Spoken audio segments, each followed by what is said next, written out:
আপনাদের মনে আছে 2013 সালে শাহবাগে গণজাগরণ মঞ্চ হয়েছিল না একটা?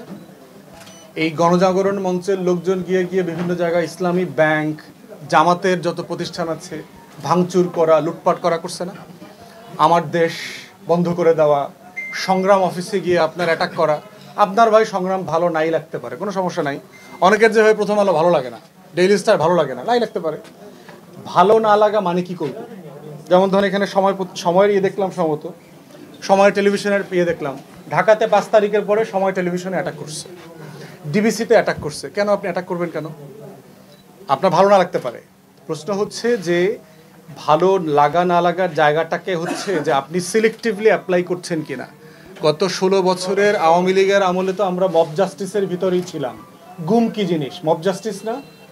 এই যে হাজার হাজার বিরোধী দলের রাজনৈতিক দল এবং নেতাকর্মীদের উপর যে গণহত্যা হয়েছে, ব্লক রেড দিয়ে দিয়ে বিএনপি, জামাত, হেফাজতের যে হাজার হাজার লোকদেরকে মেরে ফেলছে, এটা মব জাস্টিস না?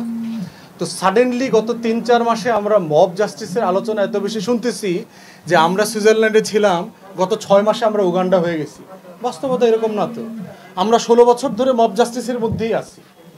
এখন প্রশ্ন হচ্ছে, আপনি বিচারহীনতার একটা সংস্কৃতি গত 16 বছর ধরে তৈরি করছেন। তৈরি করে সাডেনলি আপনি আশা করছেন যে আমি 6 মাসে ফেরেশতা হয়ে যাব। এটা হইল একটা 40 বছরের পেশাদার ডাকাতকে আশা করা যে সে 6 মাসে ফেরেশতা হয়ে যাবে। এই রাষ্ট্র গত 16 বছরের ডাকাতদের রাষ্ট্রে পরিণত হয়েছে। পুলিশ দিয়ে, র্যাব দিয়ে, গোয়েন্দা সংস্থা দিয়ে, সশস্ত্র বাহিনী দিয়ে। আয়নাঘর কি মব জাস্টিস না? পাড়ায় মহল্লায় যে শত শত আয়নাঘর বানানো হয়েছে, এটা কি মব জাস্টিস ছিল না?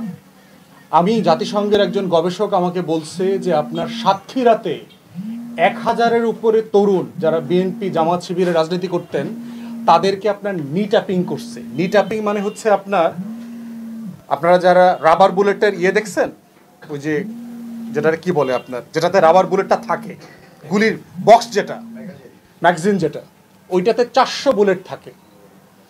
পুলিশ, র্যাব, জামাত শিবির, বিএনপির লোকজনকে নিয়ে হাঁটুতে একদম ক্লোজ কাছে নিয়ে হাঁটুর উপরে ওইটা বুলেট ফায়ার করছে। 400 বুলেট যদি কারো হাঁটুতে পড়ে, তার হাঁটুতে আর কিছু ছিল? হাঁটুটা সিম্পলি, হাতটা গুঁড়া হয়ে ঝুলে গেছে পাটা। এরপরে থানায় নিয়ে ডাক্তার নিয়ে আসছে, আওয়ামী লীগের ডাক্তার আইনা, ওইখানে পাও কেটে দিচ্ছে, পাও কেটে বাড়ি পাঠাই দিচ্ছে। গরিব মানুষ যারা ট্রিটমেন্ট করতে পারে নাই, তাদের হাত পাও পচে গেছে। এরকমও পাওয়া গেছে যে বুক পর্যন্ত পচে গেছে, পচে যাওয়ার পর মারা গেছে লোকটা।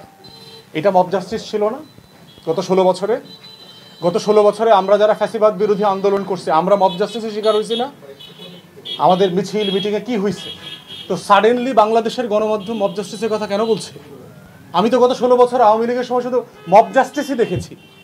1,34,000 মামলায় 60 লক্ষ রাজনৈতিক আসামি, এটা মব জাস্টিস না? রাজনৈতিক দলের 1 কোটি লোক পলাতক অবস্থায় জীবনযাপন করেছে গত 16-17টা বছর, এটা মব জাস্টিস না? এলাকায়, মহল্লায়, পাড়ায় কোথাও কোনো বিরোধী দলীয় মত ছিল না, এটা মব জাস্টিস ছিল না? এগুলো সবগুলাই মব জাস্টিস ছিল। আমরা গত 16 বছর মব জাস্টিসের ভিতরে বাস করেছি। এখন যেটা দেখতে পাচ্ছেন, এটা হচ্ছে মব জাস্টিসের প্রতিবাদ দেখতে পাচ্ছেন, এইটা মব জাস্টিস না। মব জাস্টিস কি হয় দেখেন, এই 6 মাসে আমার আপনার সাধারণ মানুষের বাড়িঘরে কটা ডাকাতি হয়েছে মব জাস্টিসের নামে?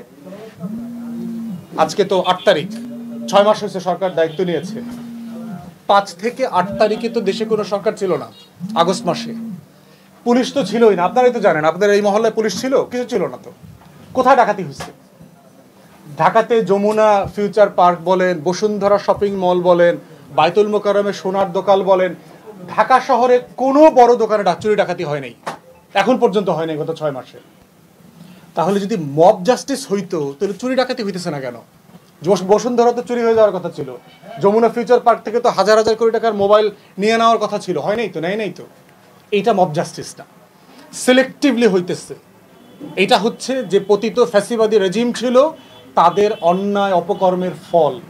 আর কিছু তো স্যাবোটাজ আছে। আপনাদের এখানে এসে শুনলাম, এই যে আপনাদের আওয়ামী লীগের নেতাদের বাড়ি ভাঙছে কারা? আওয়ামী লীগের অন্য গ্রুপের লোকজন ভাঙছে, কিন্তু পোলাপান ভাঙে নাই। বিএনপি জামাতের লোকজন তো ভাঙে নাই। বিভিন্ন জায়গাতে তো একই অপরাধ, একই অবস্থা শুনতে পাচ্ছি। এই গ্রুপের বাড়ি ওই গ্রুপ ভেঙে দিতেছে, ওই গ্রুপের বাড়ি ওই গ্রুপ ভেঙে দিতেছে। ওবায়দুল কাদেরকে পছন্দ করে না, নোয়াখালীতে তার বাড়ি ভেঙে দিচ্ছে আরেক গ্রুপের লোকজন আইসা। এটা তো মব জাস্টিস না? তাহলে মব জাস্টিস কোনটা? আপনাকে দেখলে আপনি আইভরি কোস্ট দেখেন, আপনাকে শুধু এক্সাম্পল দেই। আইভরি কোস্টে যে গ্যাং কালচার চলতেছে, তারা রাতের বেলা যায় এক জায়গাতে গিয়ে 2টা মেয়ে উঠায় নিয়ে আসে, তারা একটা দোকানে যায় সোনা দিতে বলে, 20 ভরি সোনা দিয়ে দেন, তারা একটা দোকানে যায়, তারা খাবার নিয়ে আসে, টাকা দেয় না। এগুলো হচ্ছে মব জাস্টিস। বাংলাদেশে কি রেস্টুরেন্টে গিয়ে গিয়ে ছেলেপেলে বলতেছে আমরা এখানে ফ্রি খাবো, টাকা দিব না? গ্রোসারি শপে, মুদির দোকানে, সবজি বাজারে গিয়ে জিনিসপত্র নিয়ে নিচ্ছে, বলতেছে আমরা টাকা দিব না, দাম দিব না। কি হচ্ছে এরকম? কিছুই তো হয় না এরকম। তাহলে আপনারা যেটা দেখতে পাচ্ছেন এটা তো মব জাস্টিস না, এটা ইংরেজি শব্দটাই না বোঝার একটা সমস্যা। বরং আমি গত 16 বছরে মবের ভিতরে ছিলাম, আওয়ামী মব জাস্টিসের ভিতরে ছিলাম, আমি ফ্যাসিবাদী মব জাস্টিসের ভিতরে ছিলাম। গত 16 বছর আমরা গোয়েন্দা সংস্থা, পুলিশ, র্যাব, বিজিবির মব জাস্টিসের ভিতরে ছিলাম। হেফাজতের সময় কি হয়েছে দেখেন, এক রাতে 2 লক্ষ বুলেট চার্জ করছে, রাতের বেলা অন্ধকারে লাইট বন্ধ করে দিয়ে হেফাজতের উপরে। ওইটা মব জাস্টিস ছিল না? ওইটা মব জাস্টিস ছিল, স্টেট স্পন্সর্ড মব জাস্টিস ছিল। রাষ্ট্রীয় পৃষ্ঠপোষকতায় এই ধরনের গণপিটুনির আয়োজন করেছে বাংলাদেশ। মব জাস্টিস হচ্ছে আপনার ব্যাংকের টাকা লুট করে বিদেশে নিয়ে যাওয়ার নাম হচ্ছে মব জাস্টিস। পুরো শেখ পরিবার মিলে বাংলাদেশকে ফকির করে দিয়ে গেছে, আমার 40টা ব্যাংক লুটপাট করে রেড জোনে দিয়ে গেছে, এটার নাম হচ্ছে মব জাস্টিস। মব জাস্টিসের নাম হচ্ছে আমার বছরে বছরে $16 বিলিয়ন পাচার করে বিদেশে নিয়ে নেওয়ার নাম হচ্ছে মব জাস্টিস। আওয়ামী লীগের এক একজন নেতার 700-800 বাড়ি ইউরোপ, আমেরিকাতে, লন্ডনে, ওইটার নাম হচ্ছে মব জাস্টিস।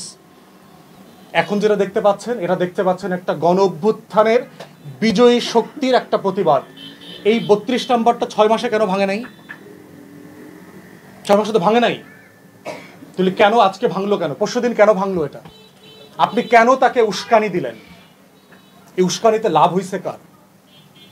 দিল্লি ছাড়া এখানে কারো 2 পয়সা লাভ হয়নি।